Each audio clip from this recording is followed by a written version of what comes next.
नायकों के एक समूह को दूसरी दुनिया से बुलाया जाता है और उनका स्वागत एक राजकुमारी द्वारा किया जाता है।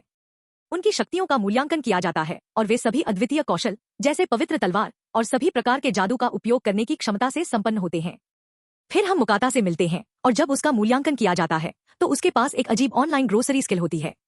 मुकाता यह सुनकर चौंक जाता है, सोचता है कि उसकी स्किल बेकार है और सोचता है कि क्या उसके पास कुछ और है, लेकिन उसे बताया जाता है कि यह उसका एकमात्र अनूठी स्किल है।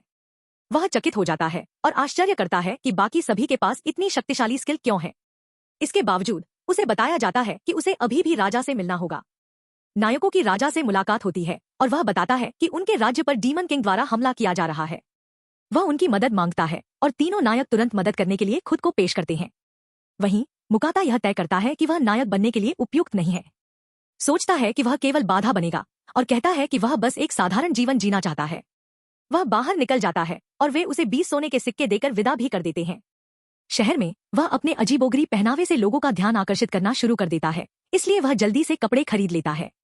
वह इस दुनिया के बारे में जानकारी लेने की कोशिश करते हुए इधर उधर भटकता है और सराय में एक कमरा ले लेता है। वह राहत महसूस करता है कि उसने नायक नहीं बनने का फैसला किया। राजा को संदेहास्पद लगता है कि वे कितने आलीशान लग रहे थे और फैसला करता है कि उसे जल्द से जल्द राज्य छोड़ देना चाहिए। मुकाता अपने स्टैट्स की जांच करता है और देखता है कि उसके पास एक आइटम स्टोरेज स्किल और एक अप्रेजल स्किल है। वह अपने ऑनलाइन ग्रोसरी स्किल को पुकारने की कोशिश करता है, लेकिन कुछ नहीं होता। वह सोचता है कि उसका स्किल कैसे काम करता है और वह उस पर टैप करता है, जो उसकी ऑनलाइन शॉप के लिए एक पेज खोलता है। मुकाता इसका उपयोग करने की कोशिश करता है, कुछ पानी और कुछ खाना ऑर्डर करता है। वह चेकआउट करने की कोशिश करता है, लेकिन यह पैसे मांगता है और वह पाता है कि वह स्क्रीन में अपने सिक्के जमा कर सकता है। अपने ऑर्डर की पुष्टि करने के बाद एक पैकेज तुरंत दिखाई देता है जिसमें उसके आइटम होते हैं और मुकाता खुश होता है कि उसकी स्किल वास्तव में उपयोगी है। वह अंततः सीखता है कि एक सोने का सिक्का लगभग $100 का होता है और उसे दिए गए 20 सोने के सिक्के एक परिवार के लिए 3 महीने तक जीने के लिए पर्याप्त होंगे। अगले दिन मुकाता राज्य से बाहर निकलने के लिए एक सवारी ढूंढता है। रास्ते में वह एक व्यापारी से मिलता है और उसके साथ बात करने के बाद उसे पता चलता है कि उसका आइटम स्टोरेज स्किल वास्तव में बहुत दुर्लभ है। 1000 लोगों में से केवल एक के पास ही ये स्किल होती है।